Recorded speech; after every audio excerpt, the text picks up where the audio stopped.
श्रीमदष्टाक्षरी क्षेत्रनिलयं करुणानिधिं श्रीमद्वैकुण्ठनारायणं सदा समुपाश्रये श्रियकान्तोऽनन्तो वरगुणगणैकास्पदवपुः हताशिषावद्यः परमघपदो वाङ्मनसयोः अभूमिर्भूमिर्यो नतजनदृशाम् आदिपुरुषो मनस्तत्पदाब्जे परिचरणसक्तं भवतु मे प्रणम्य शिरसाचार्यान् तदादिष्टेन वर्त्मना ब्रह्मसूत्रपदान्तस्तवेदान्तार्थप्रकाश्यते। प्रिय భాగవతోత్తములారా, భగవద్గీత గ్రహించినటువంటి వేదాంత దీపంలో మనం ఈ అధ్యాయంలోని చతుర్థ పాదంలో అధికరణం అనేటువంటి దాన్ని ఈరోజు చేసుకుందాం. ఈ స్వాధికరణం అన్న దాని యొక్క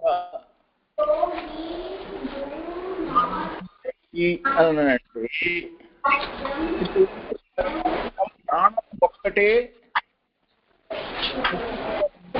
ఆ ప్రాణము అనేటువంటిది ప్రాణాపానాలతో పంచ సముద్రాలతో ఉంటుంది అని చెప్పేసి చెప్తూ అది కూడా అంటే ఈ శ్రేష్టాణుత్వాధికరణంలో అనుశ్చ అని చెబుతున్నారు అన్నమాట.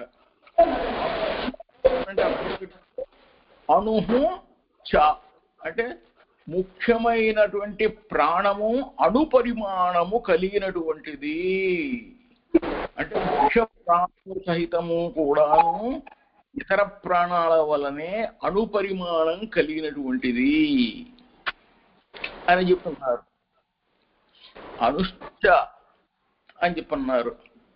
ఎట్లాగూ అని అంటే దీనికి వేదాంత దీపంలో తాత్పర్యం చూడండి. కిమయం ప్రాణ సర్వగత ఉత అణుహు ఇది సంశయ. చాలా సులభంగానే ఇచ్చారు సందేహం కూడా. ఏమిటి, ఈ ప్రాణము అనేటువంటిది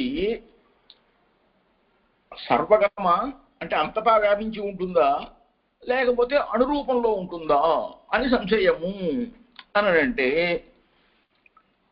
దానికి ఏదైనా చెప్పగానే వెంటనే పూర్వపక్షం వాళ్ళు ఏం చేస్తారు, ఏది కాకూడదో అదే చెబుతారు కదా. సర్వగత ఇది పూర్వపక్ష. ఇది అంతటా ఉంటుందండి ప్రాణం అనేటువంటిది, ప్రపంచం అంతా లోకాలన్నింటిలో అన్ని చోట్ల ఉంటుంది అని చెప్పేసి అనేస్తారు అంతే. సర్వగత అని చెప్పేసి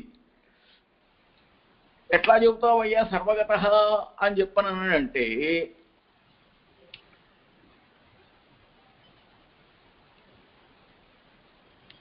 అన్ని చోట్ల ఉంటుంది కాబట్టి ప్రాణం అనేటువంటిది సర్వగత ఇది పూర్వపక్ష.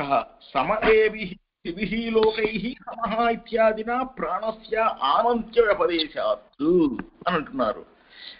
అంటే నా యొక్క ప్రాణము, నీ యొక్క ప్రాణము, వారి యొక్క ప్రాణము, అందరి యొక్క ప్రాణాలు, అందరూ ఎక్కడెక్కడో ఉంటారు కాబట్టి, ఎక్కడెక్కడో ఉండే ఎన్నో ప్రాణాలు ఎన్నో చోట్ల ఉంటాయి కాబట్టి ఇది అన్ని చోట్ల ఉంటుంది కాబట్టి ఈ ప్రాణం అనేటువంటిది సర్వగతమే.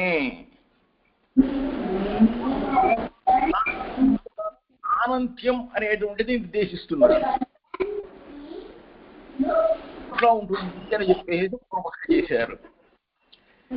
ఇక్కడ అనుష్ఠ అంటే అణువు అయ్యున్నది, ప్రాణం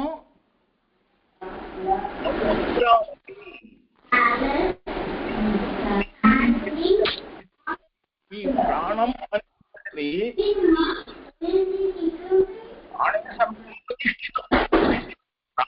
సర్వము ప్రతిష్ఠితమై ఉంటుంది.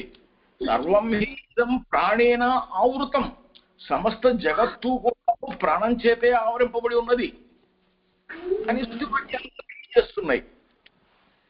అయితే ఇక్కడ ఏమిటంటే ఉత్క్రామంతం ప్రాణో అనుత్క్రామతి.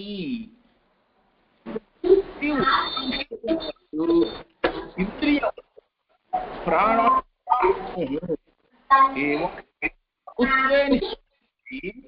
సర్వస్య ప్రాణాయత్త స్థితిత్వేన వైభవవాదః.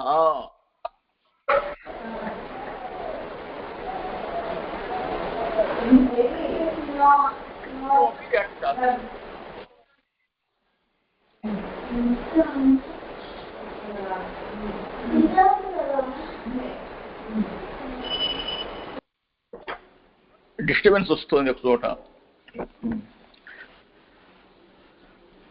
అంటే ముఖ్యమైనటువంటి ప్రాణం అనేది శరీరం లోపల నుంచి బయటకు వెళ్ళిపోతుంది అని చెప్పి శృతివాక్యం తెలుపుతోంది కాబట్టి దానికి ఒక పరిమితి అనేటువంటిది ఉన్నది. అంటే ఒక చోట ఉంటేనే కదా ఇక్కడ నుండి ఇంకో చోటకి వెళతాం అనేది జరిగేది. అంటే దానికి అణుత్వం ఉన్నది కాబట్టి, అంటే పరిమితత్వం ఉంది కాబట్టి ఇక్కడ నుండి ఇంకో చోటకి వెళుతుంది. కాబట్టి ఈ శృతులన్నీ కూడా ఏం చెప్తున్నాయి మనకి అని అంటే సారాంశం, ప్రాణము అనే దానిని ఆధారంగా కలిగి ఉన్నాయి సర్వజీవులు కూడాను. అంతేకాని ప్రాణము అనేటువంటిది సర్వాత్మ ఏమీ కాదు అనేటువంటిది తెలియజేస్తారు. అనురూపంలో ఉంది కాబట్టి అది. దాని తర్వాత జ్యోతిరధిష్టానాధికరణం. ఇందులో ఏం చెబుతున్నారు? జ్యోతిరాది అధిష్టానాధికరణంలో ఇంతకు ముందు చెప్పినట్టు ఈ శ్రేష్టాధికరణంలో ప్రాణంతో ఉన్నటువంటి సకల ఇంద్రియాలకు కూడా పరమాత్మ వలననే ఉత్పత్తి జరుగుతున్నది. అంటే సమస్త జీవులు జగత్తు అందరూ కూడా పరమాత్మలో జరుగుతున్నది. మరి అణుత్వంతో ఉన్నది ప్రాణము అని కూడా చెప్పబడుతున్నది. జీవుడు కూడా అణువుతోనే ఉన్నాడు అని చెప్పబడుతున్నాడు. అభిమాని వ్యపదేశస్తు విశేషానుగతిభ్యాం అన్న సూత్రంతో ఏం చెప్పారు అంటే ఈ ఇంద్రియాలకి అగ్ని మొదలైనటువంటి దేవతలందరూ కూడా అధిష్ఠించి ఉంటారు అని చెప్పన్నారు. పైగా ఈ జీవాత్మకు ఈ అగ్ని మొదలైనటువంటి దేవతలకు కూడా ప్రాణ విషయమైనటువంటి ఒక అధిష్టానం ఏమిటి అని అంటే ఆ అధిష్టానం అనేటువంటిది అది పరమాత్మాయత్తమా స్వాయత్తమా, అంటే అది వాళ్ళ అధీనంలో ఉంటుందా భగవంతుడి అధీనంలో ఉంటుందా అన్న విషయాన్ని గురించి ఈ అధికరణంలో చెబుతున్నారు. కాబట్టి దీన్ని జ్యోతిరాద్యధిష్టానాధికరణం అని అంటున్నారు. అందులో జ్యోతిరాద్యధిష్టానం తు తదామననాత్ ప్రాణవత శబ్దాత్ అంటున్నారు. అంటే ఏమిట? జ్యోతిరాద్యధిష్టానం, జ్యోతి అంటే అగ్ని అన్నమాట.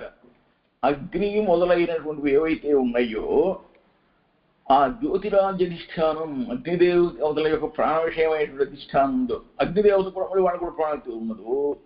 తద ఆమననాత్ అంటే తదామననాత్ అని అంటే పరమాత్మ యొక్క సంకల్పము వలననే అది భవతి కలుగుతోంది, జరుగుతోంది. ఎందుకని అంటే శబ్దాత్, శబ్దాత్ అని అంటే శృతి వలన అని చెప్పి ఏవం అవగమ్యతే, ఈ విధంగా తెలుస్తోంది అంటున్నారు. ఏమిటా?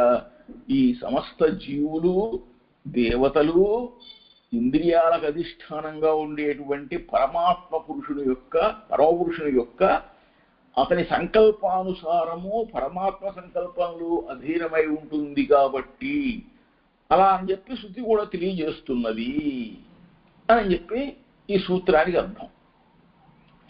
అవును, చక్కగా చెప్పారు. దాన్ని ఎలా వివరిస్తున్నారో ఇంకా చూడండి. ఇంద్రియ వ్యపదేశాత్ అన్యత్ర శ్రేష్ఠాత్ అన్నారు. అంటే శ్రేష్ఠాత్ అన్యత్ర, శ్రేష్ఠాత్ అన్యత్ర అంటే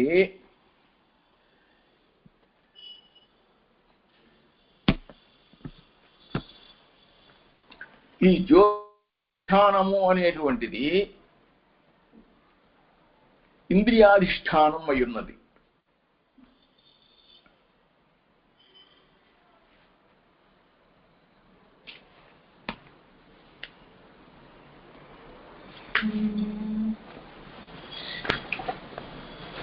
జ్యోతిరాజ్యధిష్టానం తు తదా మననాత్ ప్రాణవత శబ్దాత్ అన్నారు కనుక జ్యోతిరాజ్యధిష్టానం అంటే అగ్ని మొదలైనటువంటి దేవతల యొక్క జీవాత్మ యొక్క ఇంద్రియాజ్యధిష్టానం అంటే పరమాత్మ సంకల్పం అధీనమా అని అంటే పరాత్తు తచ్యుతే అనే సూత్రం చేత ఇది మొత్తము కూడాను అవును పరమాత్మ యొక్క అధీనంలోనే ఉంటుంది. ఎందుకంటే ప్రాణవత జీవాత్మతో కూడా కలిసి పరమాత్మ సంకల్పం వలనే అది ప్రవర్తిస్తుంది అని చెప్పి యో అగ్నౌ తిష్టన్ అని అంటే ఎవరైతే అగ్నికి అంతర్యామిగా ఉన్నారో యస్య అగ్ని శరీరం ఎవరికైతే అగ్ని శరీరంగా ఉంటుందో అని చెప్పి అడిగినప్పుడు అగ్ని మొదలైనటువంటి అగ్నికి వాయువుకి మొదలైన సర్వ దేవతలకు కూడాను అంతర్యామిగా ఉన్నటువంటి వాడు పరమాత్మయే. కాబట్టి యో అగ్నౌ అంతరో యమయతి ఎవరైతే అగ్నికి అంతర్యామిగా ఉండి లోపల ఉండి నియమిస్తున్నాడో అతని ఆజ్ఞానుసారం ఆ అగ్ని ప్రవర్తిస్తున్నాడో అనేటువంటి శృతి వలన అన్నాడు. తస్య నిత్యత్వాత్ తస్య నిత్యత్వాత్ అనంటే ఆత్మతయా అనుప్రవిశ్య సర్వనియమనస్య నిత్యత్వాత్ పరమాత్మనః అవర్జనీయత్వాత్ ఇత్యర్థః తత్సృష్ట్వా తదేవానుప్రావిశత్ ఇది శృతేః. చక్కగా ఈజీగా చెప్పేశారు వెంటనే. ఏమిట తస్య తస్య అంటే అన్నింటికీ కూడాను సమస్త ఈ జీవులకు జగత్తుకి కూడాను ఆత్మగా ఉన్నటువంటి ఆ పరమాత్మ ఆ అన్నింటి యందు కూడాను ప్రవేశించాడు లోపల. ఏమని తత్సృష్ట్వా తదేవానుప్రావిశత్ అని అన్నారు మాట. బహుశ్యాం ప్రజాయేయ అని చెప్పి ఆ పరమాత్మ సంకల్పించాను. ఏమని బహుశ్యాం నేను బహుధములుగా అయ్యేదను. తర్వాత తత్సృష్ట్వా తదేవా అనుకోగానే వెంటనే బహుధములు అయిపోయాడు. వాటిలో తాను ప్రవేశించాడు.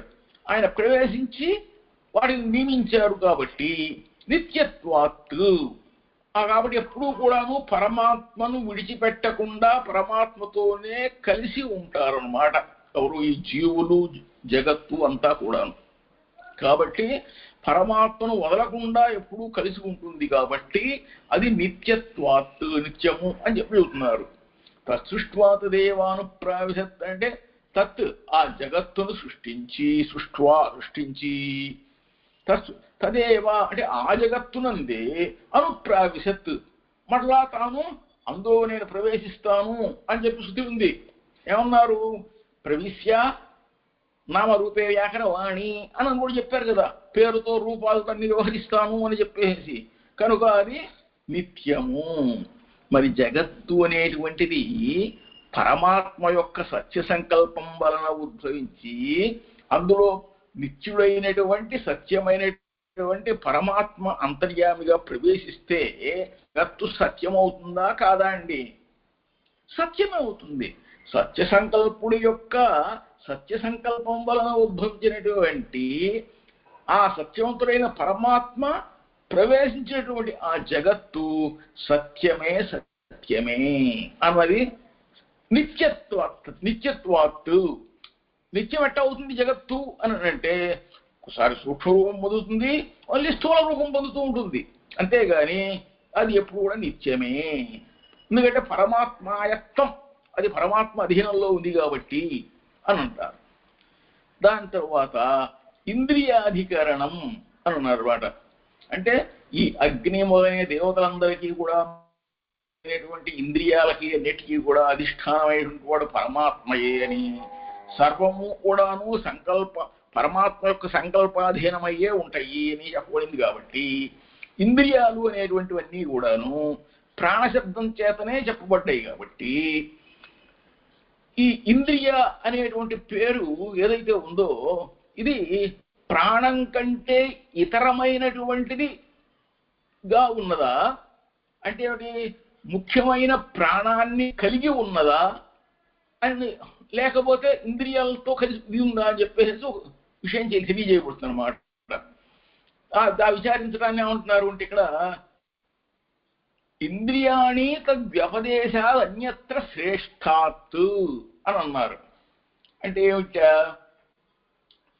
తే ఇంద్రియాణి తే ఇంద్రియాణి తత్ వ్యపదేశాత్ అన్యత్ర శ్రేష్టాత్ అనమాట. కిం ప్రాణశబ్ద నిర్దిష్టాః సర్వే ఏవ ఇంద్రియాణి ఉత శ్రేష్ఠ వ్యతిరిక్తాః ప్రాణాః ఇది సంశయః అని అంటున్నారు.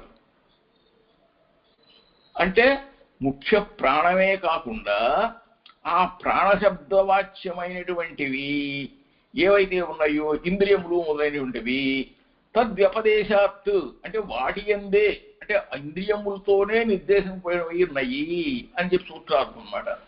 ప్రాణశబ్ద నిర్దిష్టమైనటువంటివి అన్నది విషయం తెలుస్తుంటే ప్రాణశబ్దం చేత చెప్పబడేటువంటిది ఇంద్రియములా లేక ముఖ్య ప్రాణ వ్యతిరిక్తములు ఇంకేమైనా ఉన్నాయా అని చెప్పి సందేహం. ఆ సందేహానికి మళ్ళీ సమాధానం చెబుతారు, చూద్దాం. చూడండి. సర్వే ఏవ ఇది పూర్వపక్ష. ఈ ముఖ్య ప్రాణమైన ఏదైతే ఉందో వాక్కు ఇత్యాదులన్నీ కూడాను ప్రాణశబ్దం చేతనే చెప్పబడుతున్నాయి అన్నారు కాబట్టి వాటికి కరణములు అవుతున్నాయి. అంటే ఆ క్రియ అనేటువంటిది సిద్ధంలో ముఖ్యమైన ఉపకరణాలు అవుతున్నాయి కాబట్టి అవి కరణాలు అవుతున్నాయి కాబట్టి ఈ ఇంద్రియములే అవుతాయి అని చెప్పి పూర్వపక్షం. సర్వే ఏవా ఇది పూర్వపక్ష. ఎట్లాగంటే సర్వేషాం అవిశేషేణ ప్రాణశబ్ద నిర్దేశాత్ కరణత్వాచ్చ. అన్నీ కూడా ప్రాణశబ్దంతో చెప్పబడుతున్నాయి. ప్రాణం ఉంటేనే అవన్నీ ఉంటాయి, ప్రాణం లేకపోతే వాటికి అసలు అస్తిత్వమే లేదు. కాబట్టి అన్నీ కూడా దాంట్లోనే ఉంటాయి అని చెప్పి పూర్వపక్షం చేస్తే రాద్ధాంతస్తు సిద్ధాంతం ఏమిట్యా? శ్రేష్ఠ వ్యతిరిక్తాః ప్రాణాః ఇంద్రియాణి తేషు ఏవ ఇంద్రియశబ్ద నిర్దేశాత్. ఇంద్రియాణి దశైకంచ అని చెప్పారు. అంటే ఏమిటి? ఇంద్రియాలు ఏకాదశి ఉన్నాయి, 11 ఉన్నాయి అని చెప్పన్నారు. ఏకాదశం మనశ్చాత్ర అంటే కర్మేంద్రియాలు 5, మళ్ళీ జ్ఞానేంద్రియాలు 5, మనస్సుతో కలిపి 11 అనమాట. అవి ప్రాణశబ్ద నిర్దేశ ప్రాణాధీన వృత్తిత్వేన తథా చ శృతి ఏతస్యైవ సర్వే రూపమభవన్ తస్మాదేత ఏతేన ఆఖ్యాయంతే ఇది. రూపం అభవన్ శరీరం అభవన్. రూపం అయిందంటే శరీరాన్ని ధరించింది అని అర్థం అన్నమాట. తత్ అధీన వృత్తయ అభవన్. శరీరాన్ని ధరించారు అని అంటే భగవంతు పరమాత్మ యొక్క అధీనంలోనే ఉన్నారు వాళ్ళు అని చెప్పి తెలిసిపోతుంది. సూత్రార్థస్తు శ్రేష్టాత్ అన్యత్ర ఏ ప్రాణాః ఇంద్రియాణి తేషు ఏవ తత్ వ్యపదేశాత్ ఇంద్రియ వ్యపదేశాత్. ఇంద్రియ అనే శబ్దంతో వ్యవహరింపబడుతున్నాయి అవి, కానీ అది కూడా ప్రాణమే. శ్రేష్టాత్ అని చెప్తున్నారు అన్నమాట. వీటికిట ఇవి కారణాలల్లే ఉన్నాయి కాబట్టి, అంటే ఉపకరణాలుగా ఉన్నాయి కాబట్టి ఈ ఉపకరణాలు అవటం చేత ఇంద్రియాలు అని అంటాము అని పూర్వపక్షం చేస్తే అయ్యా ముఖ్య ప్రాణానికంటే కూడా ఇతరమైనటువంటి ప్రాణశబ్దంతో చెప్పబడుతున్నవి ఏమిటంటే అవి కూడా ఇంద్రియాలే. ఇంద్రియాలు కూడాను ప్రాణం, కానీ ఇంద్రియములనే పేరుతో ఉన్నాయి కానీ అది ప్రాణంతో ఉన్నటువంటివి. అసలు ప్రాణం లేకపోతే ఇంద్రియాలు ఏముంటాయి? ఆఫీసులో అయితేనేమో ఈయన ఆఫీసర్ గారు, కానీ అసలు పేరు ఉంది కదా, అసలు వెంకటరామయ్య పేరు, కానీ ఆఫీసులో ఉంటే ఆఫీసర్ గారు అని అన్నట్టుగా అసలు ప్రాణమే.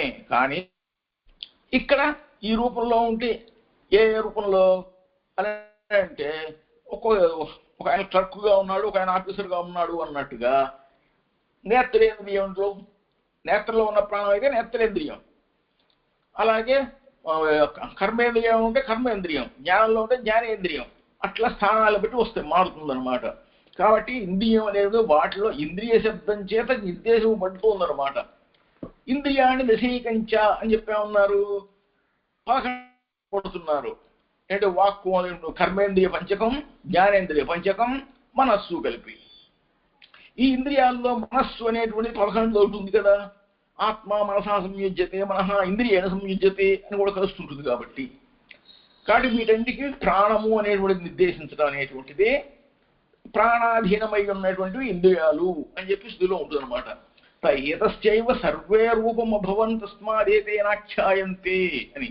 అంటే అటువంటి వాక్కు మొదలైనటువంటి సర్వేంద్రియాలు కూడాను ఈ ముఖ్య ప్రాణానికి శరీరంగా ఉండి దానికి అధీనమై ప్రవృత్తిగా కలిగి ఉంటాయి అని తెలుస్తుంది. అలా చెప్పుకున్నప్పుడు ఏమవుతుంది, ఈ ఇంద్రియాలు అనేటువంటివి శబ్దం చేత చెప్పబడుతున్నాయి అని చెప్పేసి తెలిపోయింది. భేదశ్రుతే వైలక్షణ్యాచ్చ, అంటే భేదశ్రుతే వైలక్షణ్యాచ్చ. భేదశ్రుతే అంటే దేనివల్ల భేదము, ఏతస్మాజ్జాయతే ప్రాణో మనస్సర్వే ఇంద్రియాని చ అని చెప్పారు. అంటే ఏమిటంటే ప్రాణము, మనస్సు, కర్మేంద్రియ పంచకము, జ్ఞానేంద్రియ పంచకము అనేటువంటి ఇవన్నీ కూడాను ఎట్లా వస్తున్నాయి, పరమాత్మ వల్ల పుడుతున్నాయి కాబట్టి అవన్నీ కూడాను మనసు, ఈ కర్మేంద్రియ పంచకము, జ్ఞానేంద్రియ పంచకం అన్నీ కూడాను మనసుతో కలిపి ఏకాదశి ఇంద్రియాలుగా చెప్పబడుతూ ఉంటాయి.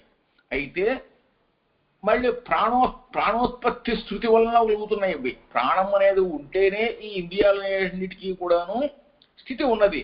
అంటే ఏకాదశి ఇంద్రియాలకి మనసుకు కూడా ప్రాణం ఉంటేనే కదా. అట్లా ఏకాదశి ఇంద్రియాలకి కూడాను ప్రాణము వలనే కలుగుతుంది కదా, ప్రాణోత్పత్తి స్థితి వలనే తెలుస్తుంది. కాబట్టి ఇది వైలక్షణ్యాచ్చ. అంటే సుషుప్తి అవస్థలో ఒక విధంగా ఇంద్రియాలు తెలియవు, ఇంద్రియాలు పనిచేయవు సుషుప్తి అవస్థలో. మరలా లేచినప్పుడు జాగరణ అవస్థలో మామూలు తెలియజేస్తుంటాయి అన్నమాట. కాబట్టి ప్రాణ ప్రవర్తన రూపమైనటువంటి ఒక వృత్తి వైలక్షణ్యం వల్ల ముఖ్యమైనటువంటి ప్రాణాన్ని వదలి ఈ వాక్కు ఇత్యాదుల సర్వేంద్రియాలన్నీ కూడాను ఇంద్రియాలు కూడా చెప్పబడుతున్నాయి అని అర్థం. అంటే భిన్నంగా చెప్పబడుతున్నాయి. కానీ వాటన్నిటికీ అస్తిత్వం ఏమిటి, మూలం ప్రాణమే. ప్రాణం లేకుండా ఈ ఏకాదశి ఇంద్రియాలు ఏమి పనిచేయవు. కానీ అవి ఉంటాయా అంటే ఉన్నది. వాటికి ఒక విలక్షణమైనటువంటి సంబంధం ఉంది. అది భేదము చెప్పబడుతూ వాటికి సంబంధము ఉంటుందన్నమాట. అది సంజ్ఞామూర్తి క్లుప్త్యధికరణంలో కూడా దాని గురించే కొంచెం వివరిస్తారు చూడండి. ఈ భేదశ్రుతే విలక్షణ్యాచ్చ అని చెప్పటంలో ఈ సూత్రానికి ఆ విషయం ఏమిటంటే ఏతస్మాజ్జాయతే అన్నదాన్ని మొదలుకొని ఖం వాయో జ్యోతి అని అంటారు. అంటే ఆకాశము, వాయువు, జ్యోతి, అగ్ని మొదలైనవన్నిటి యందు కూడాను సమిష్టి సృష్టి, వ్యష్టి సృష్టి అని చెప్పి సృష్టి అనేటువంటి 2 రకాలుగా ఉంటాయి. అవి 2 కూడా మళ్ళీ పరమాత్మ యొక్క అధీనాలే, పరమాత్మ యొక్క కర్తృత్వమే. అంటే పరమాత్మ యొక్క సంకల్పం వల్లనే సమిష్టి సృష్టి వ్యష్టి సృష్టి జరుగుతుంటుంది. ఆ విధంగా వ్యష్టి సృష్టికి సమిష్టి సృష్టికి కూడాను ఒకవేళ జీవాత్మ కర్తృత్వం ఏమన్నా ఉందా అని అంటే జీవుడేమి కర్త కాదు, జీవుడి నిమిత్తం అవుతాడే. అవి పరమాత్మ సంకల్పం వల్లనే జరుగుతుంటాయి అన్నమాట. కానీ జీవుడు యొక్క కర్తృత్వం ఉందేమో అనేటువంటి ఒక సందేహం తీసుకొచ్చి ఈ అధికరణం ప్రారంభిస్తారు. ఏమిటంటే సంజ్ఞామూర్తి క్లుప్తిస్తూ త్రివృత్ కుర్వత ఉపదేశాత్ అన్నారు. తూ అన్నారు అంటే తూ అని అంటే అటువంటి సంఖ్య ఏం లేదు, తీసేస్తా పోతుంది అనమాట.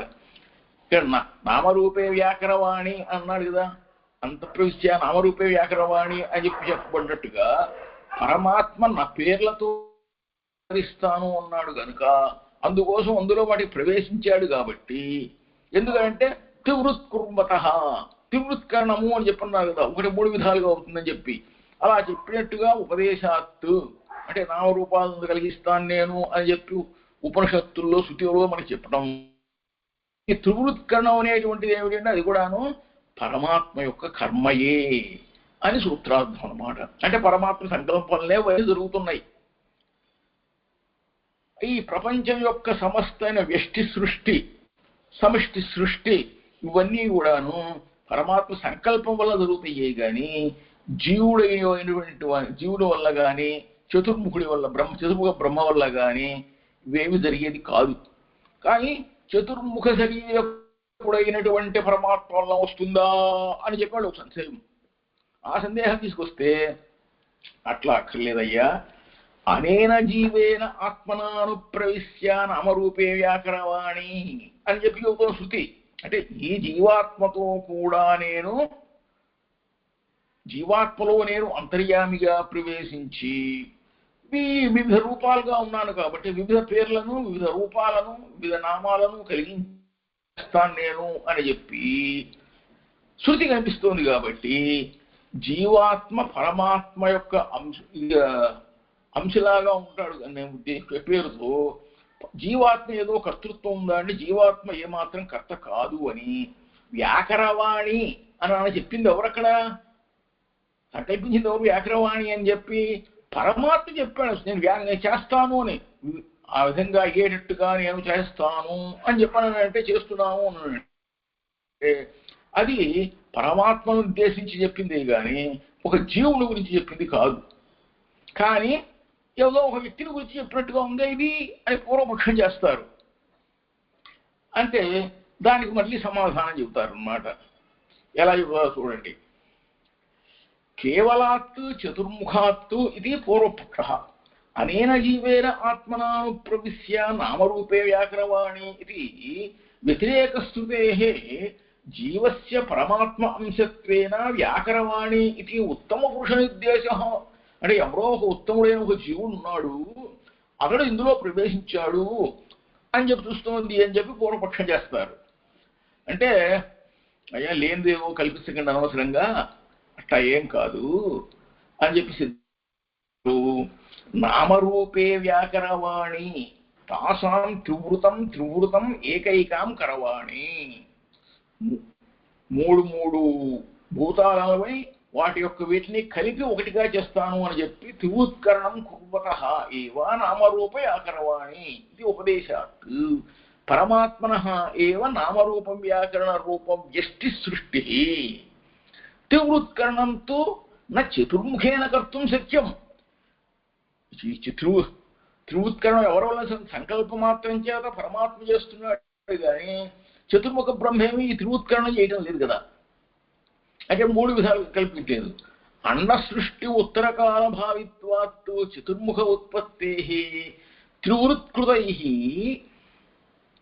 ఏవ తేజోవర్ణై అండ సృష్టివాచ తత్ అండం అభవత్ హైమం సహస్రాంశు సమప్రభం తస్మిన్ యజ్ఞే స్వయం బ్రహ్మ సర్వలోక పితామహః అని చెప్పబడుతోంది. అంటే నానావీర్యాః పృథగ్భూతాః తతస్తే సంహతిం వినా నాశక్నువన్ ప్రజాస్రష్టం అస్మాగమ్య కృత్స్నశః సమేత్య అన్యోన్య పరస్పర సమాశ్రయాః మహతాది విశేషాంతాః అండం ఉత్పాదయంతి తే ఇతి చ. అంటే తదండం అభవత్ హైమం సహస్రాంశు సమప్రభం.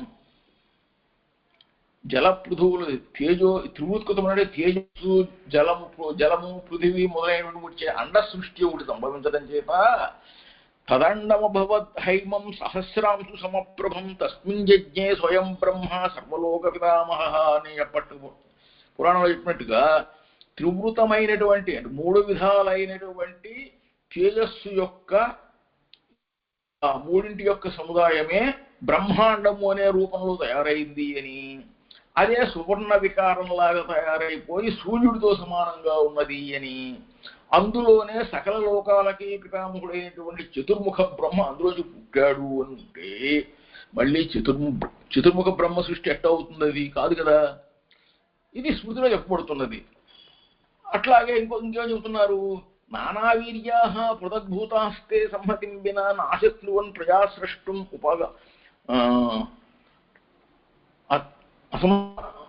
అసమాగమాత్ కృత్స్నశః సమేత్య అన్యోన్య సంయోగం పరస్పర సమాశ్రయాః మహదాది విశేషాంతాః అండం ఉత్పాదయంతి తే. అంటే ఆ విధమైనటువంటి తేజస్సు, జలము, భూమి ఇవన్నీ మూడు కూడాను వేరువేరుగా ఉండి విడివిడిగా శక్తులు కలిగి ఉన్నప్పటికీ కూడాను ఇవన్నీ కలిసి మళ్ళీ ఏం చేస్తున్నాయి, ప్రజలను సృష్టించే విధంగా సమర్థం చేయడానికి వాటి వల్ల కాలేదు. అంటే కేవలం భూతాల వల్లనే సృష్టి అనేటువంటిది జరగదు. అందువల్ల ఏం చేశారు, పరమాత్మ సంకల్పించారు. పరమాత్మ సంకల్పం వలన ఒకటి ఒకటి ఒకటి అన్నట్టుగా సంపూర్ణంగా మూడు కలిపి ఒకటి ఒకటిగా ఉన్నవి ఒకటిగా అయ్యి, అంటే భాగాలు విడిపోయి, అదేవిధంగా పంచభూతాల వరకు కూడాను, పంచభూతాలు అన్నీ కూడాను, పృథివీ తేజో వావ్యాకాశాలన్నీ కూడాను కలిసి ఈ బ్రహ్మాండాన్ని ఉత్పత్తి చేస్తున్నాయి. అంటే పంచభూత సమైక్యం వల్ల బ్రహ్మాండం అనేటువంటిది ఏర్పడుతున్నది. అప్పుడు అలా బ్రహ్మాండ సృష్టి వల్ల ఈ చతుర్ముఖ శరీరకుడైనటువంటి పరమాత్మ వల్లనే వ్యష్టి సృష్టి అనేది ఉంది. కాబట్టి దాన్ని వ్యాకరవాణి, నామరూపే వ్యాకరవాణి అనేటువంటి శబ్దం సరిపోతున్నది. కాబట్టి అనేన జీవేన ఆత్మన అంటే ఈ జీవ శరీరకుడైనటువంటి నా చేత అని సామానాధికరణ్య అర్థం అన్నమాట. వీటిల్లో నేను అంతరాత్మగా ప్రవేశించి అన్నాడు. కాబట్టి అంటే జీవ శరీరకుడైనటువంటి అంతరాత్మగా ప్రవేశిస్తున్నాను అని సామానాధికరణ్యంతో చెప్తున్నాను అర్థం.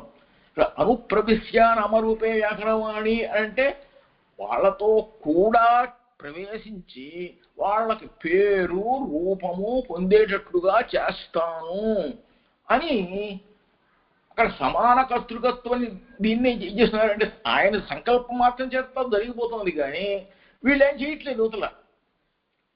కాబట్టి అన్నం అసితం త్రేధాని ధీయతే అంటే తిన్న అన్నం మూడు విధాలుగా అవుతుంది. మనం తిన్నది కూడా ఎట్లా అవుతోంది అంటే తిన్న అన్నం మూడు విధాలుగా అవుతుంది అనమాట, జీర్ణం అవడం దగ్గర నుంచి. అలాగే బ్రహ్మచేత సృష్టింపబడేటువంటి వస్తువులను కూడాను త్రివృత్కరణామృతం చూపిస్తున్నారు. మూడు విధాలుగా కలిపి అవుతున్నది అని చెప్పి. ఆ విధంగా చతుర్ముఖ బ్రహ్మ చేత వ్యష్టి సృష్టి సమర్థమవుతుంది అని చెప్పి ఒక శంక, అలా ఒక సందేహం చెప్పి దానికి కూడా మళ్ళీ సమాధానం ఏం చెబుతున్నారు, మాంసాది భౌమం యథాశబ్దం ఇతరయోశ్చ అంటే మాంసము మొదలైనటువంటిది, భౌమం అంటే భూమి సంబంధించినటువంటిది, ఇతరయోశ్చ అంటే అప్పు తేజస్సు అంటే జలానికి సంబంధించినటువంటిది, అగ్నికి సంబంధించినటువంటిది, ఇట్లా యథాశబ్దం అంటే ఆయా భూతాల పేర్లు చెప్పినట్టుగా వాటి యొక్క ఇది కలిపి తాసాం తీవ్రతం ఏకైకాం కరవాణి వాటిని కలిపి మూడింటి కలిపి ఒకటిగా నేను ఈ విధంగా కలిపి చేస్తాను. అంటే పృథివీలోను అప్పులోను తేజస్సులోను ఈ మూడింటిలో కూడాను ఒక్కొక్క దానికి మూడు కూడా కలిసిన దానిగా చేస్తాను. అలా చేసి ఏం చేస్తారు, వాటికి మళ్ళీ త్రివృత్కరణం అనేటువంటి పేరు పెట్టి అన్నమసితం త్రేధా విభజ్యతే అంటే అన్నం కూడాను మూడు విధాలుగా విభజించి మడి చేస్తారు అని చెప్పంటారు అన్నమాట. అంటే తిన్న అన్నం ఈ విధంగా అవుతుంది అని అక్కడ అర్థం కాదు. తస్య స్థవిష్టో ధాతు తత్పురీషం యో మధ్యమః తన్మాంసం యో అనిష్టః తన్మనః. ఇది ఛాందోగ్యోపనిషత్తులో కూడా చెప్తారు అన్నమాట. ఉద్దాలకుడు ఏం చెప్తారు దీన్ని అంటే, తిన్న అన్నంలో ఏమవుతుంది అని అంటే కొంత భాగం, మొదటి భాగం ముఖ్యమైన చాలా వరకు వేస్ట్ బయటికి వెళ్ళిపోతుంది. రెండవది ఏం చేస్తుంది ఏంటంటే మనం తీసుకునేటువంటి ఆహారాల బట్టిలో మనకి మా రక్త మాంసాలలాగా ఆ విధంగా తయారవుతాయి అన్నమాట. తరువాత కొన్ని వాగ్రూపంలోనూ తయారవుతాయి అని చెప్పి మూడు విధాలుగా చెప్తారు అన్నమాట. తిన్న ఆహారం ఏ విధంగా తయారవుతుంది అని చెప్పి. అంటే ఏదో కొంచెం స్వల్పం మాత్రం మనకి మనస్సుకు పోషణ అవుతుంది, అంటే వాగ్రూపంలో వస్తుంది, మిగిలినంతా ఇతర దానికి సహా వెళ్ళిపోతుంది అనమాట. అట్లా మొత్తం కూడాను పృథివీ సంబంధించిందే అంతా కూడాను అని అంటే అన్నమసితం త్రేధ అని చెప్పడం వల్ల అన్నమయం హి సౌమ్య మనః అంటే ఓ సోమానికరుడైనటువంటి ఓ శ్వేతకేతువు, మనస్సు అనేటువంటిది ఏదైతే ఉందో ఈ మనస్సు అనేది కూడాను అన్నమయమైనటువంటిదే. నువ్వు అన్నం తింటేనే నీ మనసు స్థిరంగా ఉంటుంది, మనసు పనిచేస్తుంది అనమాట. కాబట్టి సర్వము అన్నమయం. అన్నమయం జగత్ అంటారు. అందుకనే అన్నాన్నే స్వీకరించి అన్నం చేతనే పోషింపబడతాడు అన్న వాక్యం చేత ఈ తేజస్సు, పృథివీ ఈ త్రివృత్కరణం చేత చెప్పబడుతుంది. కాబట్టి పృథివీ భాగమైనటువంటి పురీషం అంటే ఒక మలినం కూడాను బయటికి వెళ్ళిపోతుంది. ఈ మధ్యమమైనటువంటి భాగం ఏమవుతుంది? మాంస రూపంలో మనస్సుకి అప్పు అని, తైజసత్వం అని ఈ విధంగా తయారవుతాయి అన్నమాట. అదేవిధంగా ఇతరమైనటువంటిది ఈ తేజో రూపంలోనూ ఆపపీత అంటే నీళ్లు తాగినట్లయితే ప్రాణం నిలబడుతుంది అన్నట్టుగా అనమాట. తేజో అసితం అంటే తేజ పదార్థం వల్ల దృష్టి శక్తి ఎక్కువ వస్తుంది. ఆ విధంగా చెప్పుకుంటూ ఆపోమయ ప్రాణ అని మరి నేత్రంలో ఉండే ప్రాణము, అట్లాగే ఇతర చోట్ల ఉండేటువంటి ప్రాణాలు, జలంలోనూ ప్రాణం ఉంది, ఆహారంలోనూ ప్రాణం ఉంది, అన్ని చోట్ల ప్రాణం ఉంటుంది. కాబట్టి ఆపోమయం అగ్నిలో కూడా ప్రాణం ఉంది. కాబట్టి తేజోమయీ వాక్, అగ్ని అనేటువంటి దాని వల్లనే వాక్కు అనేటువంటిది కూడా ఉంది. తేజోమయమైనటువంటిది వాక్కు. కాబట్టి తేజస్సు చేతనే పోషింపబడుతుంది వాక్కు అని చెప్పేసి త్రివృత్కరణం వలన ఈ విధంగా సూక్ష్మ స్థూల భాగాల రూపాల్లో ఈ పృథివీత్వం అనేది తేజస్త్వం అనేటువంటి తేజో అసితం అని ఈ విధంగా విభాగం జరుగుతుంది. ఈ విధంగా త్రివృత్కరణం కృతమైనటువంటి అన్నపాన అదులన్నిటి వలన 3 విధాలుగా పరిణామం చేయబడుతోంది. ఈ విధంగా త్రివృత్కరణం వల్ల కేవలం అంటే అన్నాది శబ్దాల చేత చెప్పబడుతున్నాయి. అంటే తీసుకునే ఆహారం అంటే ఆసమంతా అరతీతి అన్నమాట. చివరి వరకు పూర్తిగా హరింపబడేది ఏదో అదే ఆహారం. అంటే మిగిలినంతా బయటికి వెళ్ళిపోతుంది అనమాట. వైశేష్యాత్తు తద్వాద అన్నారు. తద్వాద అంటే వైశేష్యాత్తు అంటే విశేషం లేనటువంటి ఈ త్రివృత్కరణ రూపమైనటువంటి అంటే పృథివీ ఇత్యాదులలో మొదలైన వాటిల్లో విశేషంగా చెందేటువంటిది అంటే ఏమిటి? పంచభూతాలలో కూడాను అంతరంగంగా ఉన్నటువంటి సూక్ష్మమైనటువంటి వాటి వల్ల పంచేంద్రియాలకు శక్తి వస్తుంది. అంటే పంచభూతాలలో ఉన్న ఆహారాన్ని స్వీకరించడం వల్ల ఈ త్రివృత్కృతమవడం వల్ల అందులోని సూక్ష్మ భాగం వల్ల విశేషమైన దాని వల్ల పంచేంద్రియ శక్తి వస్తుంది. కాబట్టి తద్వార ఆ పృథివ్యాది శబ్దాల చేత చెప్పబడేటువంటి వ్యవహారం ఏవైతే ఉన్నాయో అది ద్విరుక్తి అని చెప్పేసి ఈ యొక్క అధ్యాయాన్ని పూర్తి చేస్తారు. ఈ విధంగా విశేషాత్తు తద్వాద అని చెప్పి విశేషభావ వైశేష్యం తివృత్కుదే అపి అంటే ఏకైకస్మిన్ తత్ర అన్నాది అధిక్యరూప విశేషభావాత్ అన్నాదివాద. అన్నము అంటే కేవలం రైస్ అని అనుకోకూడదు, ఆహారం అద్యత ఇది అత్తీతి చ అన్నం ఇత్యుచ్యతే. మన చేత తినబడుతోంది కాబట్టి అది అన్నం అనుకుంది. అన్నాద్భవంతి భూతాని అని చెప్పన్నా అంటే అన్నము వలన సమస్త భూతములు పుడుతున్నాయి. ఎట్లాగు అని చెప్పనంటే ఆ ప్రక్రియ చెప్పుకుంటూ వచ్చారు కదా. ఆ విధంగా అన్నాదివాద ద్విరుక్తి అధ్యాయ పరిసమాప్తిని ద్యోతయతి. ఇది శ్రీ భగవద్రామానుజ విరచితే శ్రీ వేదాంతదీపే ద్వితీయస్యాధ్యాయస్య పాదః సమాప్తశ్చ ద్వితీయో అధ్యాయః. ఈ విధంగా భగవద్రామానుజుల వారిచే విరచితమైనటువంటి వేదాంత దీపంలో ద్వితీయోధ్యాయం పూర్తి చేయబడింది.